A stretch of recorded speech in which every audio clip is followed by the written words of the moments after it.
Mas os filhos de Israel foram infiéis em relação às coisas condenadas, porque Acã, filho de Carme, filho de Zabdi, filho de Zera, da tribo de Judá, pegou para si uma parte das coisas condenadas, e a ira do Senhor se acendeu contra os filhos de Israel. Deixa eu contar para você a história que está no capítulo 7. O capítulo 7 conta a história de uma derrota. O povo de Israel teve uma grande vitória, a cidade de Josué foi conquistada, as muralhas, que eram um grande impedimento, caíram, pelo poder de Deus. Mas eles tinham outras terras para conquistarem. Deus tinha prometido que toda aquela região da Palestina seria deles. E quando eles foram fazer a análise da próxima luta, eles encontraram uma cidade chamada Ai, que era uma cidadezinha bem pequena, e as suas fortificações eram bem pequenas. E os estrategistas disseram para Josué: Josué, não coloca todo o povo lá, porque a cidade é muito pequena, não precisa. Deixa o povo descansar dessa vitória e manda para lá 2.000 a 3.000 soldados só, que é suficiente. Mas quando eles chegaram lá, a cidade de Ai derrotou os 2.000 ou 3.000 soldados, a ponto deles baterem em retirada, fugirem, e 36 homens morreram nessa fuga. E aí Josué começa a fazer uma oração, reclamando com Deus: Senhor, não está entendendo, o Senhor prometeu para a gente que onde a gente pusesse a planta do pé nessa terra seria nossa. O Senhor prometeu que nos daria vitória, e agora a gente tem uma derrota tão vergonhosa, uma cidadezinha pequenininha, derrota o teu povo. Se os reis dessa terra ouvirem o que aconteceu, eles vão se unir e formar uma grande coalizão para lutar com a gente, e nós podemos ser derrotados. Senhor, o que aconteceu? E aí então o Senhor fala para Josué: Josué, levanta aí, porque o meu povo foi infiel. Eles tomaram das coisas que eu tinha dito que deviam ser consagradas.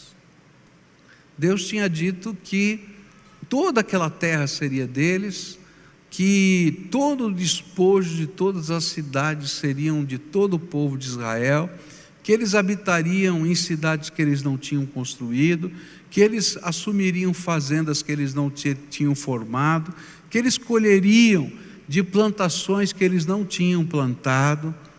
Mas ele tinha colocado uma coisa: olha, esta primeira cidade, a cidade de Jericó, eu quero que você dedique, santifique, consagre para mim. Ninguém vai levar despojo dessa cidade. Por quê? Porque em toda a Bíblia tem um princípio: primeiro, Deus. Se você colocar em primeiro lugar o Senhor e a sua justiça, todas as outras coisas lhe são acrescentadas. Está no Velho e no Novo Testamento. E aí começa essa reflexão para Deus revelar o pecado que aconteceu. Mas quando eu estava lendo esse texto, eu reparei que neste capítulo aparece 6 vezes, e no capítulo anterior mais 2 vezes, a palavra hebraica que é traduzida aqui por consagração, dedicação, santificação ou condenado, tá? Essa palavra é a mesma, aparece em todas as vezes. E quando a gente estuda um pouquinho da mentalidade hebraica, a gente vai descobrir que no hebreu, na língua hebraica, não existe superlativo, tá? Então, por exemplo, no português a gente fala altíssimo, é o mais alto de todos. No hebraico não existe superlativo. Então, como é que ele fala o superlativo? Alto, alto, alto. Então, quando você vê repetição unção, a gente está colocando uma ênfase lá em cima. E aí aparece nesses dois capítulos, o capítulo 6 e 7, 8 vezes essa mesma palavra. Isso chamou a minha atenção. E essa palavra, ela é traduzida nessas 8 vezes de um pouquinho diferente. Às vezes é aquilo que tinha sido dedicado, aquilo que tinha sido condenado, e depois o sentido básico é dedicado, consagrado ao Senhor. E era usada essa palavra para descrever algo santificado ao Senhor. Como, por exemplo, na época do jubileu, que era uma orientação do Velho Testamento, o produtor, ele plantava durante 6 anos, mas no 7º ano ele tinha que deixar a terra descansar, para que ela pudesse ter força outra vez durante mais 6 anos. E naquele ano que ele deixava a terra descansar, ele podia colher só o que fosse produzido naturalmente, sem você ter que cultivar a terra. E a Bíblia dizia: neste ano que você vai descansar a terra, essa terra será dedicada, consagrada, santificada ao Senhor. É a mesma palavra. Mas quando aquilo que era dedicado, consagrado ao Senhor, ficava retido na mão das pessoas, o escritor ou o tradutor, ele traduzia a mesma palavra dedicado por amaldiçoado, condenado, ou algumas vezes como rede, como armadilha, rede que prende armadilha na vida. E a minha pergunta foi: por que deter o que é dedicado, consagrado ou santificado ao Senhor se torna maldição na nossa vida? Eu falei assim: mas por que reter o que Deus diz que tem que ser santificado se torna maldição na nossa vida? E esse texto me dá algumas respostas a essa pergunta. E eu queria nessa manhã tentar entender algumas dessas respostas que esse texto apresenta para mim. Então a primeira resposta vem no versículo 1. Mas os filhos de Israel foram infiéis em relação às coisas condenadas, porque Acã, filho de Carme, filho de Zabdi, filho de Zera, da tribo de Judá, pegou para si uma parte das coisas condenadas ou dedicadas. A ira do Senhor se acendeu contra os filhos de Israel. A primeira razão é que Deus considera infidelidade reter o que Ele disse que tinha que ser consagrado. E a palavra infidelidade que aparece aqui nesse texto é a mesma palavra usada para definir no Velho Testamento adultério, quando alguém trai o seu marido ou a sua esposa, porque ela representa a quebra do compromisso de amor, seja entre um homem e uma mulher ou entre o homem e Deus. Ela representa traição. Assim, reter o que é santificado é trocar Deus, o seu amor, a sua bênção, a sua presença, o seu poder, por alguma coisa ou alguém. No caso de Acã, ele preferiu trocar Deus por uma roupa bonita, por prata e ouro. Isso é sério, porque a infidelidade, ela determina o valor que Deus tem para você. E não somente infidelidade representa o valor que Deus tem para a gente, mas de modo geral é assim que funciona nos nossos relacionamentos. Por exemplo, tá? Se você é fanático por futebol, tá? E aí a tua mulher diz assim: poxa, eu queria tanto hoje ficar com você, vamos namorar? Aí você diz: não, hoje não, hoje é o dia do jogo de futebol. Como é que funciona a cabeça da mulher? Eu valho menos do que o futebol. Não é assim que funciona? Está me trocando pelo futebol. Não é assim?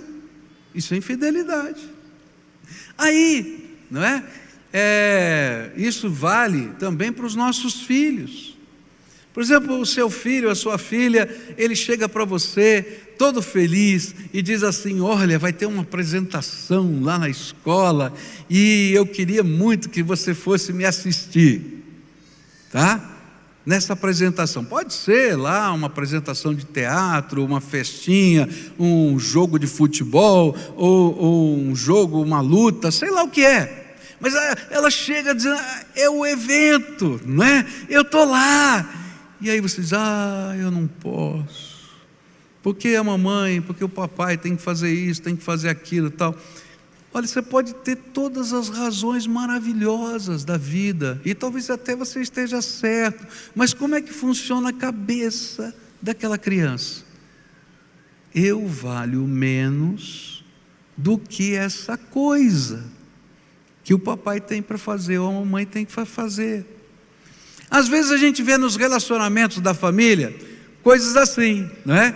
Onde a gente diz assim, tem algumas questões que são tão importantes da casa e a gente troca por um encontro com amigos, ou, vou falar baixinho, por uma sériezinha que está passando na TV. Está entendendo? Como é que funciona a cabeça da gente? Eu valho menos. Não é diferente no nosso relacionamento com Deus. O Senhor disse: olha, filho, eu vou te dar tudo, eu vou te dar tudo, tudo que você precisa. Mas eu queria que você reservasse em primeiro lugar aquilo que está nessa cidade. E aí, quando Acã pegou aquelas roupas, quando ele pegou aquela prata, quando ele pegou aquele ouro, o Senhor está dizendo assim: eu valho menos do que uma roupa, do que a prata, do que o ouro que você pegou. E aí você pode imaginar o que aconteceu quando Deus, ou o que Deus sentiu, quando o Senhor começou a ver Acã louvando a Deus, porque quando teve a vitória de Jericó, todo mundo começou a festejar, e a festa foi uma festa de louvor a Deus, e dizendo: que maravilha, e aí dizendo: olha, as próximas cidades também virão, porque Deus prometeu, e louvor, e canto, e celebração, e festa, e Deus olhando lá de cima, e olhando para Acã: Acã, olha o que tem na tua tenda, rapaz, eu valho menos do que está enterrado na tua tenda. Como é que você acha que Deus via aquele louvor? Eu acho que a gente tem que trazer isso para a nossa vida. Como você imagina que o Senhor reage quando o que pertence a Ele, deveria ser consagrado, está sendo retido na sua vida? Não tem valor, porque você trocou Deus por alguma coisa que não vale nada. E aí o Senhor olha para o teu coração, porque a Bíblia diz que a primeira coisa que Deus quer é que o nosso coração seja dele. Porque tem um princípio na Bíblia, se você esquecer tudo mais, lembra do princípio: primeiro Deus. Então ele olha e diz assim: olha, o teu coração, eu não sou o primeiro no teu coração. O que está no teu coração em primeiro lugar é a tua profissão, o que está no teu coração em primeiro lugar é a grana, o que está no teu coração em primeiro lugar é o futebol, sei lá o que é. Eu quero ser o primeiro na tua vida. E aí a gente chega num culto, e ele olha, está cheio de Acã aqui, ó. Está entendendo? Aí o Senhor olha e coloca assim: olha, eu derramei graça sobre a tua vida, Eu quero dizer para você algumas coisas lindas, maravilhosas que Deus faz. No dia que você recebe Jesus como Senhor e Salvador da tua vida, há um milagre de Deus acontecendo. Não apenas os seus pecados são perdoados, mas Ele abre as janelas dos céus e derrama o Espírito Santo. E o Espírito Santo vem habitar no teu coração. Você se torna templo do Espírito. E Ele faz morada aí dentro. E sabe o que Ele faz? Ele te dá um presente, pelo menos um, que a gente chama dos dons do Espírito Santo. E Ele vai te dar pelo menos um dom do Espírito. E sabe para quê? Para que você seja uma bênção, para que onde você estiver, esse dom possa ser exercitado e as pessoas possam ver, Deus está usando a vida dessa pessoa, é uma manifestação da presença de Deus em você. E aí Ele vê que você pega o dom que Ele te deu e guarda no armário, e Ele diz assim: eu te dei esse dom para que você pudesse mostrar a presença, que você é meu, onde você foi. Teve a gente que casa, né? Não entende o valor às vezes dessa joia aqui. Essa joia, que é a aliança, não é? Ela significa o pacto, o compromisso, o amor que a gente tem. E eu vou falar baixinho, se você não usa, use a sua aliança. Sabe por quê?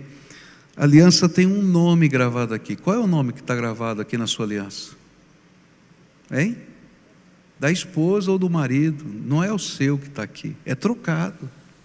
E a gente usa esse nome para representar o orgulho que a gente tem de dizer para todo mundo que tem alguém que é dono do nosso coração e que nós amamos.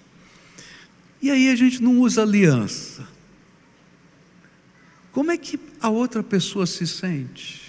Você pode dar a desculpa que quiser, ele não tem orgulho de dizer, ou ela não tem orgulho de dizer que eu sou a pessoa mais importante na vida dele. Aí você tem uma aliança com Deus, e o selo dessa aliança está nos dons que Ele colocou na tua vida. É o selo. E de repente você enterra os teus dons. E o Senhor diz assim: Ele tem vergonha de usar os dons para me glorificar, para servir, para que as pessoas vejam a presença do meu Espírito na vida dele ou dela. E aí a gente está no culto, e a gente levanta a mão, só que a aliança não aparece, não essa aliança física. E o Senhor diz: você está quebrando a minha aliança, filho. Era isso que estava acontecendo com Acã e o povo de Deus. Se o Senhor te chamou para alguma coisa, Ele te deu uma vocação, uma profissão, Ele quer que a sua profissão, a sua vocação seja para a glória dEle. Mas aí você não reflete a tua aliança na tua vocação. Bom, eu nem vou falar muito dos dízimos, né? Porque primeiro Deus, é isso que ensina a Bíblia. E o pior é que às vezes a gente troca o Senhor por coisas insignificantes. Isso gera tristeza no coração de Deus. Segunda coisa que eu queria falar para você, que está aqui em Josué, capítulo 7, versículos 10 e 11, diz assim: e então o Senhor disse a Josué: levante-se, porque você está assim prostrado sobre o seu rosto. Israel pecou, quebrando a minha aliança, aquilo que eu lhes havia ordenado, pois tomaram das coisas condenadas ou santificadas, furtaram, mentiram, e até debaixo da sua bagagem o puseram. E aqui a segunda coisa que esse texto ensina, porque Deus vê com tanto pesar e se torna maldição na nossa vida reter o que deve ser consagrado, é porque Deus enxerga isso como roubo. Você já foi roubado alguma vez? Olha, eu quero dizer para você que quando você é roubado dá um sentimento ruim de raiva, né? Eu estava na Bahia para participar da Convenção Batista Brasileira, e era centenário da convenção, e a minha esposa estava grávida, nós fomos para lá. E a gente ficou num hotel, e esse hotel estava lá com muita gente de várias caravanas do Brasil, e ali a gente fez amizade com um casal que passamos a semana frequentando os cultos, participando das festas do centenário e assim por diante. Quando chegou no final da convenção, o senhor, né, daquela família, ele me procurou e disse: Pascoal, eu estou com um problema, eu não sei se eu perdi ou se foi roubado, mas o meu cartão de crédito, a minha carteira, o meu cheque desapareceu, e eu não tenho como pagar o hotel.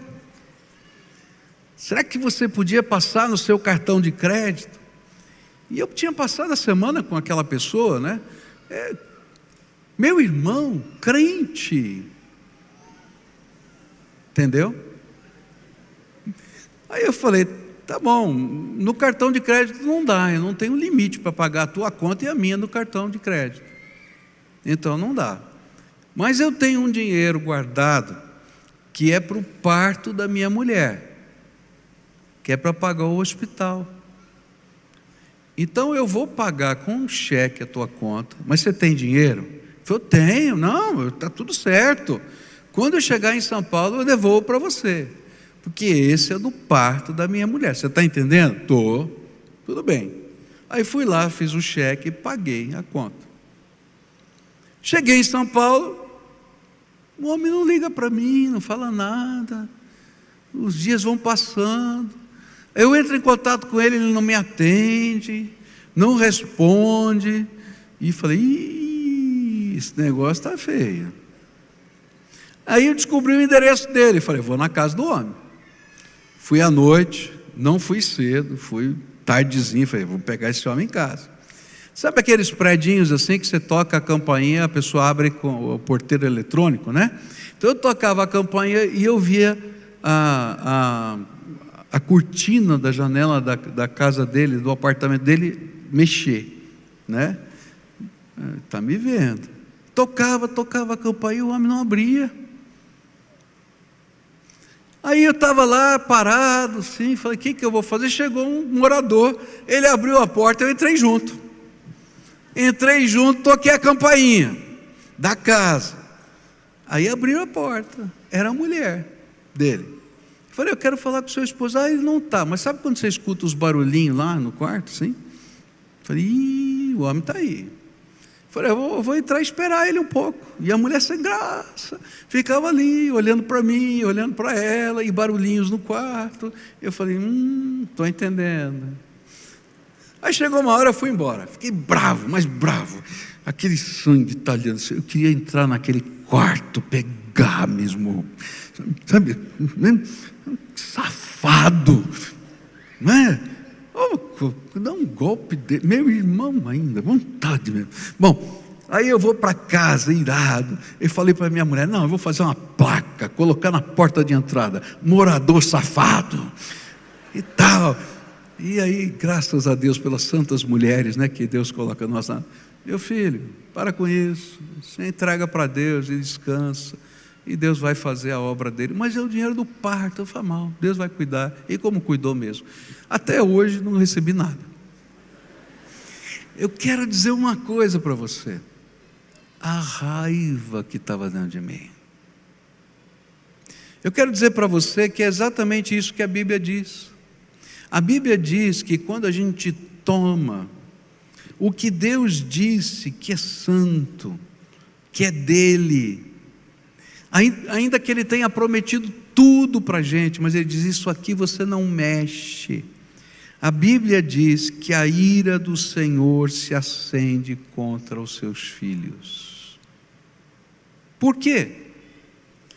Porque Deus olha para a gente e diz assim: filho, e eu estou pensando, Deus falando com Acã e o povo de Israel: eu tirei você do Egito, você era escravo, eu tirei você de lá, durante 40 anos fui eu que te sustentei no deserto, caiu maná do céu, pão do céu todo dia, quando faltava água, eu fazia brotar da rocha, Eu prometi para você que daria toda essa terra, e como sinal, eu abri as águas do rio Jordão, para você passar pé enxuto na cheia do rio. Eu dei para vocês a cidade de Jericó, que tinha a muralha maior de toda aquela região, que 2 carroças andavam uma do lado da outra. E eu só pedi uma coisa: que os despojos da primeira batalha, você reconhecesse a minha santidade, o meu direito e a minha bênção, e devolvesse para mim. Mas vocês roubaram o que eu disse que era meu. A única coisa que o Senhor estava pedindo eram as primícias, ou seja, que Ele fosse o primeiro na vida do seu povo. Por isso o ensino do Velho Testamento e do Novo é o mesmo: primeiro Deus, buscai primeiro o reino de Deus e a sua justiça, e o quê? Todas as outras coisas vos serão acrescentadas. Mas quando eu não coloco Deus em primeiro lugar, eu estou perdendo a bênção, porque eu estou trocando Deus por algo que não tem significado.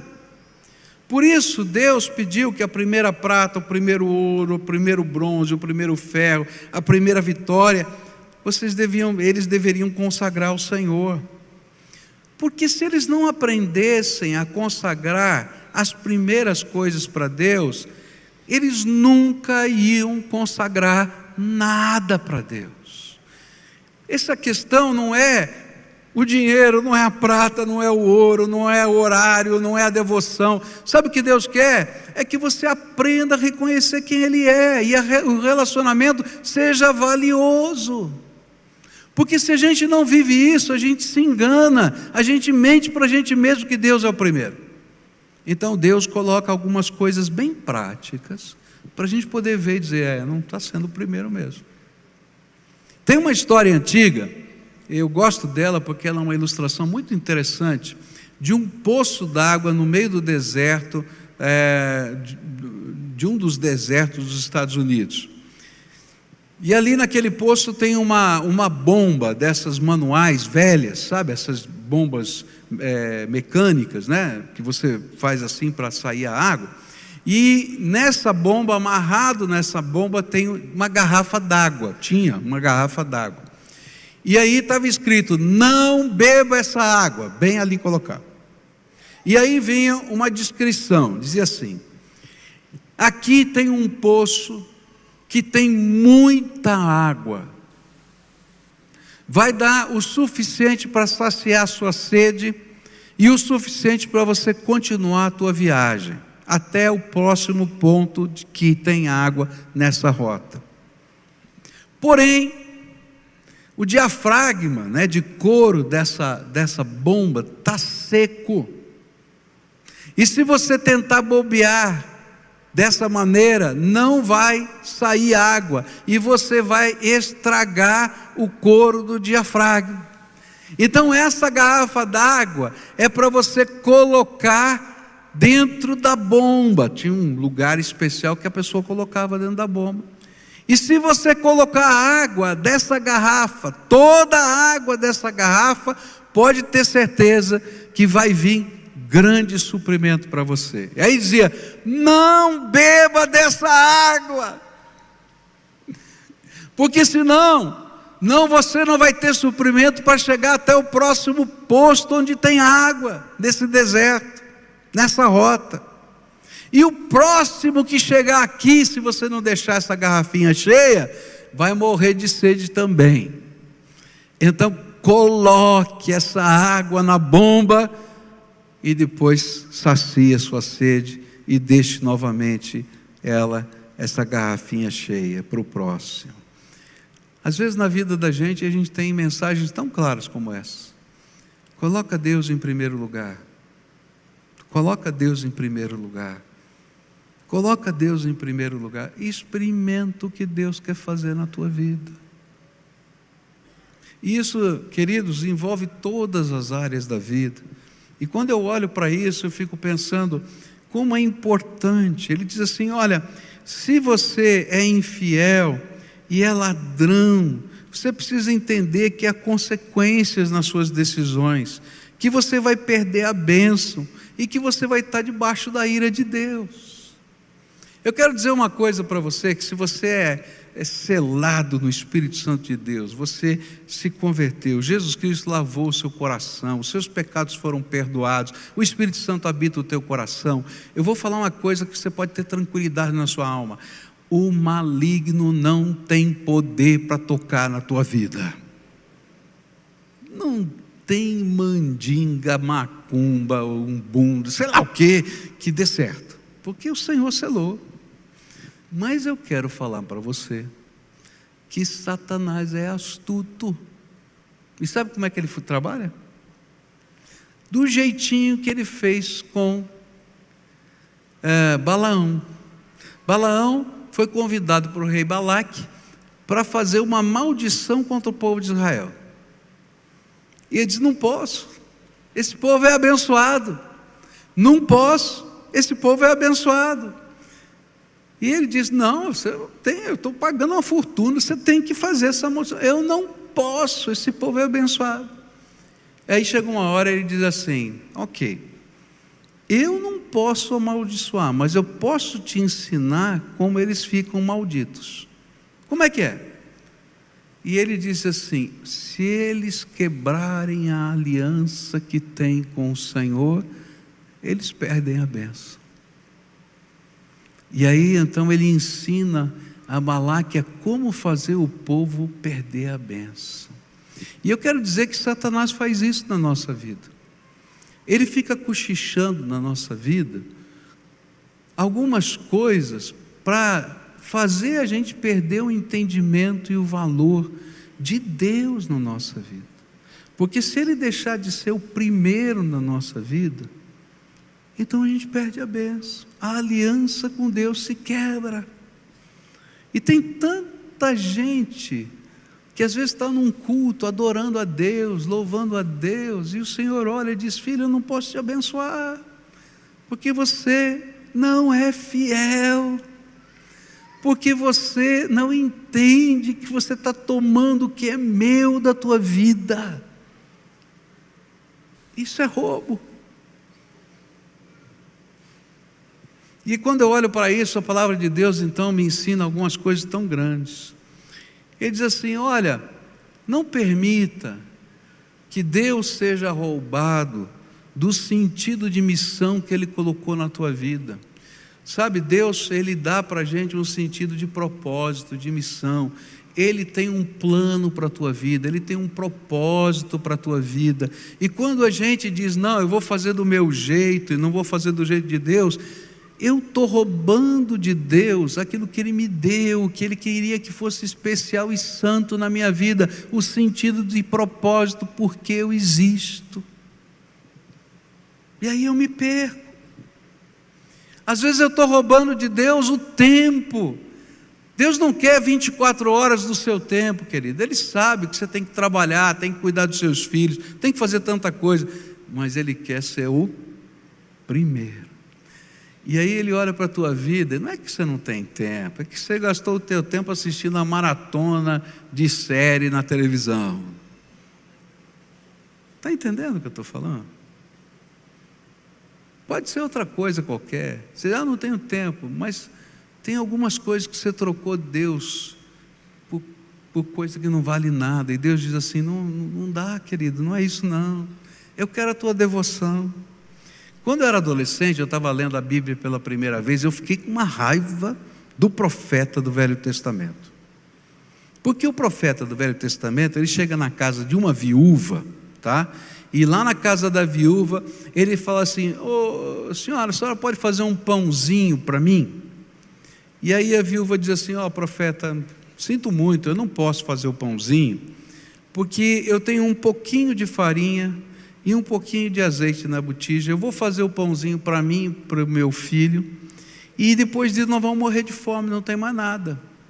Aí o profeta disse para aquela mulher assim: olha, faz o pãozinho primeiro para mim, E não vai faltar farinha na botija, nem azeite na botija. Eu li a primeira vez isso, estava adolescente, disse assim: mas que profeta folgado! Primeiro para mim, que negócio é esse? Que profeta folgado é esse? Né? Que negócio aí primeiro para mim? É viúva, filhinho dela. Até que eu fui entender que não era para o profeta, era primeiro para Deus. E lá no final da história a gente vai descobrir que tanto a viúva, quanto o filho, quanto o profeta passaram por toda aquela seca e não acabou a farinha nem o azeite. Porque quando a gente coloca o Senhor em primeiro lugar, Ele cumpre as suas promessas na nossa vida. E eu não estou falando de grana não, a grana é um elemento, é a vida, primeiro Deus. Se você esquecer o resto, lembra disso, primeiro Deus. Nessa manhã eu queria terminar esse culto orando por você. Uma oração que não é fácil de fazer não, porque é uma oração de confissão. Às vezes na nossa vida a gente tropeça e a gente esquece o essencial, e a gente troca o essencial pelo secundário. Olha, sabe, a igreja é secundária, está entendendo? A liturgia é secundária. Sabe o que Deus quer? É o teu coração, querido, a tua vida, uma aliança firmada com Ele, onde em todas as áreas da vida é primeiro Deus, que você vai aprender a ser esposa, marido, mãe, avó, avô, dono de empresa, trabalhador da empresa, educador dos seus filhos, segundo a vontade de Deus, primeiro Deus. E Ele diz: experimenta, se você colocar eu em primeiro lugar, se eu não vou abrir as janelas dos céus e derramar sobre você uma bênção que não tem medida. E nessa manhã eu queria falar com você e orar com você, porque às vezes a gente está emperrado na vida, por causa do princípio básico. Quando Deus falou no Velho Testamento, Ele disse assim: amarás o Senhor teu Deus de todo o teu coração, de todas as tuas forças, com todo o teu entendimento, e esse é o primeiro mandamento. Olha que coisa, primeiro Deus. Talvez na tua vida Satanás tenha semeado ideias para ele não ser o primeiro numa determinada área da vida, e às vezes a gente imagina, não é, que está tudo bem, mas tem uma área da nossa vida que está enrolada. E hoje eu queria pedir para você consagrar ao Senhor essa área e dizer: Senhor, eu vou começar de novo, primeiro Senhor, nessa área da minha vida. É uma oração de confissão e entrega, mas é uma oração de compromisso e de aliança. Então, se hoje o Espírito Santo de Deus está falando com você, eu vou convidar você para vir à frente. E eu gosto de explicar por que eu convido vir à frente. Não é porque aqui tem mais poder, porque é a oração do pastor, porque... não, é porque se você não tem coragem de ouvir a voz de Deus e obedecer num templo, na hora do culto, sabe quanto você vai obedecer? Nunca. Se você vai dizer: eu vou colocar primeiro Deus, no primeiro momento que Deus diz: ok, vem aqui, eu digo: não, Senhor, eu vou dar um jeitinho aqui. Então, primeiro Deus nada, não mente para você não. Então, se hoje o Espírito Santo está falando com você e você quer fazer as entregas, a confissão, vai saindo do seu lugar agora para a gente orar. Vai saindo agora, a gente vai orar junto. Primeiro Deus, Senhor, nessa área da minha vida não tem sido, eu quero confessar, eu quero trabalhar isso no meu coração, eu quero aprender a dar passos nessa linha. E a gente vai dando passos de fé e de compromisso com o Senhor nesse processo.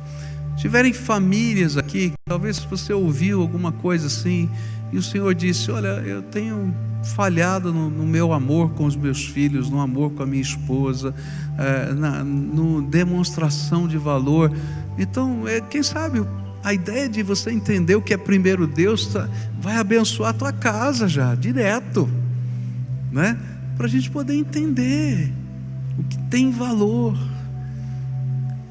O importante não pode perder a sua importância na vida da gente. O que é de fato precioso não pode perder a preciosidade.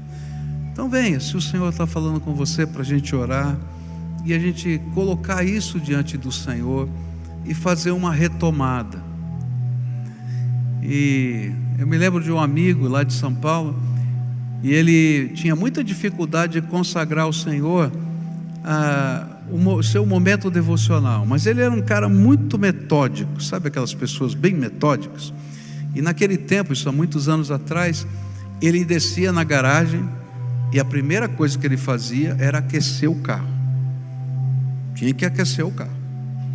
E um dia ele estava aquecendo o carro e Deus falou para ele assim: você viu que esse carro é mais importante do que eu? Porque você gasta tantos minutos aqui e você não me fez uma oração, mas o motor desse carro é mais importante do que eu. E se eu tirar esse carro de você? Aí ele começou, disse assim: sabe, agora o meu lugar de devoção é dentro do carro.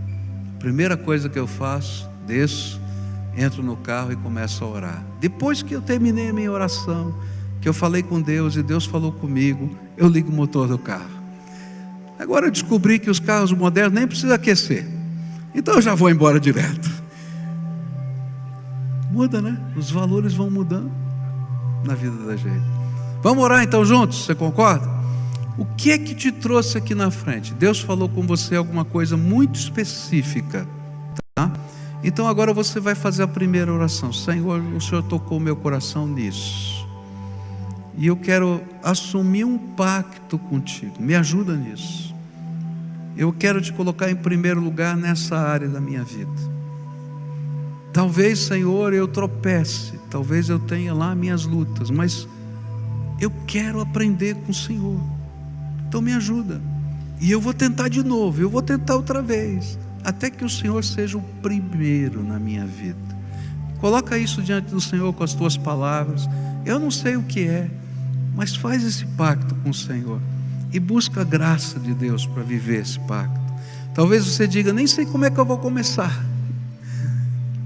mas você vai dar o primeiro passo e o Senhor vai te ajudar, porque a graça é dele, o poder é dele. A água não vai secar dessa fonte, desse poço inesgotável. Agora eu quero orar por você. Senhor Jesus, está aqui o povo que é teu. Eles não estão aqui por esse lugar, eles não estão aqui pelas pessoas, eles estão aqui por tua causa, Senhor. Tu és o Deus da vida deles. Através de Jesus Cristo, o amor que o Senhor tem por eles tem tocado o coração deles, eles têm sido alcançados pela tua graça. E nessa hora eu quero te pedir: aceita a entrega que eles estão fazendo, e que, Senhor, o teu Espírito seja parceiro deles nessa jornada de entregas espirituais, e que o Senhor de fato seja o Deus da vida deles, o Deus da aliança, o Deus da promessa, o Deus que vem em primeiro lugar, o Cristo que é o nosso Salvador. E eu te peço, Pai, nessa hora, que o Senhor abra as janelas dos céus, e que toda bênção que possa estar retida venha sobre o teu povo. E, Senhor, naquele lugar em que Acã estava, o povo de Israel chamou de Vale da Desgraça, mas lá no livro de Oséias, Senhor, tu prometestes que o Senhor transformaria o Vale da Desgraça na porta da esperança. E então eu quero te pedir, Senhor, transforma agora esses embates, essas lutas, essas coisas da alma em porta da esperança, porta da fé, porta da bênção, porta da tua alegria, porta da restauração. E abençoa o teu povo que está aqui agora, em nome de Jesus que eu oro. Amém e amém. Amém. Agora dá a mão para quem está perto de você, para a gente terminar o culto. Dá a mão ali nos corredores, lá em cima também. E a gente vai terminar o culto juntos. A gente vai cantar essa canção para encerrar o culto, tá? Eu acho que não tem momento melhor para a gente encerrar do que na presença de Deus, tá? E essa canção vai falar disso. Como é que é mesmo? É a oferta de amor, não é isso? Vem o Senhor, minha vida te oferecer. Você fez a sua oração? Agora é uma oração cantada, tá? Vem o Senhor, a minha vida te oferecer. Que bom te ver, que saudades, tá? Deus te abençoe. Tem uma amiga aqui muito antiga que está aqui. Estou feliz de vê-la, tá bom? E aí a gente vai estar juntos aqui, tá bom? Adoremos a Deus juntos. Se você esquecer a mensagem, qual é o cerne? Primeiro, Deus.